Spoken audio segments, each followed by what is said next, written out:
ኢትዮጵያ ኤሌክትሪክ አገልግሎት በተለያዩ አካባቢዎች የኃይል መቆራረጥን በማስቀረት የህብረተሰቡን ችግር በዘላቂነት ለመፍታት እየሰራ ይገኛል። ለዚህም ተቋሙ ቅርንጫፎችን ከፍቶ እየተንቀሳቀሰ ነው። ከተቋሙ ቅርንጫፍ መስሪያ ቤቶች መካከል የአዳማ ሪጅን የሚጠቀስ ሲሆን በአቢጃታ ሻላ አካባቢ በስፋት ይስተዋል የነበረውን ችግር በዘላቂነት ለመፍታት ያለመ ስራን ከውኗል። ሻላ አቢጃታ አካባቢ ያለው ወይም ደግሞ የኛ አገልግሎት መስጫ ቡልቡላ አገልግሎት መስጫ ማዕከል ላይ ወይን ስር የምትገኘው አንድ ሳተላይት ናት።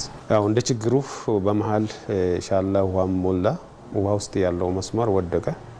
ቶታሊ ያንን ውሃ ለመመለስ ወይም ደግሞ መስመሩን ለመመለስ ውሃ ውስጥ ገብተን የመስራት ግዴታ ሆኖ ዋና የሚችሉ ልጆች ዋና የማይችሉም ደግሞ ከታችም እየሆኑ ውሃ ውስጥም እየሄዱ ጀልባ ላይም እየሄዱ ፖል ላይም እየወጡ ሲሰሩና ሰርቶ ወደ አገልግሎት መመለስ ተችሏል። በአቢጃታ ሻላ የሚገኘው የሶዳ አሽ ፋብሪካ ከዚህ ቀደም በኃይል መቆራረጥ ሳቢያ ምርታማነቱ ከመቀነሱ ባሻገር ሰራተኞችን የመበተን አደጋ ተጋርጦበት ነበር። አሁን በተሰራው የኃይል መሰረተ ልማት ማሻሻል ችግሩን መፍታት ተችሏል። ብዙ ጊዜ እንግዲህ ዋና ካሉት የድርጅቱ የጊዜ ቢክነት ዋና መንስኤዎች ውስጥ አንዱ የመብራት ኃይል መቆራረጥ ነው። አሁን ደግሞ ዋናነት ደግሞ ውሃ ሲጨመር እንጨቶቹ እየበሰበሱ እየወደቁ እንትንስሉ እንዲህ አይነት እንትን ሲፈጠር ችግር ሲፈጠር ለችግሮቹ ደግሞ እንደ ድርጅት እኛ ቁጭ ብለን አስበን ችግር መጥቷል ብለን እጃችንን አጥፈን ቁጭ ማለት አልፈለግንም። ተነጋግረን ከመብራት ኃይሎች ጋር በዚህ መልክ ሆነ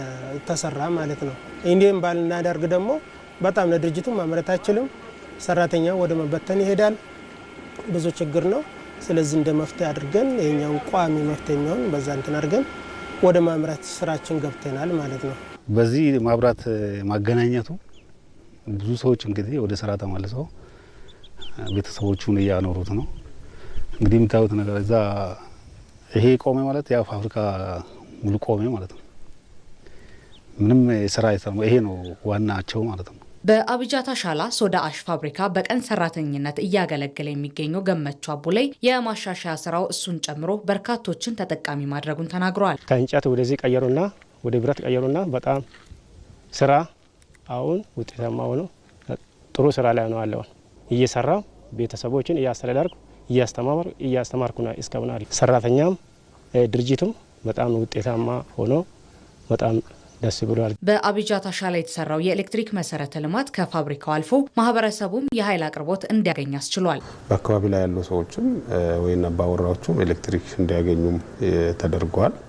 ወደፊትም ደግሞ መስፋፊያ የተለያዩ ቴክኖሎጂዎች ኢንዱስትሪዎች እዛ አካባቢ ላይ ሲስፋፉ አብሮ ይስፋፋ እያደገ የሚሄድበት ነው የሚሆነው። የመሰረተ ልማት ስርቆትን በጋራ በመከላከል ችግሮች ሲፈጠሩም ሁሉም የህብረተሰብ ክፍል ችግሮችን ለመፍታት ከተቋሙ ጋር በጋራ መስራት እንደሚጠበቅበት የኢትዮጵያ ኤሌክትሪክ አገልግሎት የአዳማ ሪጅን አስገንዝቧል።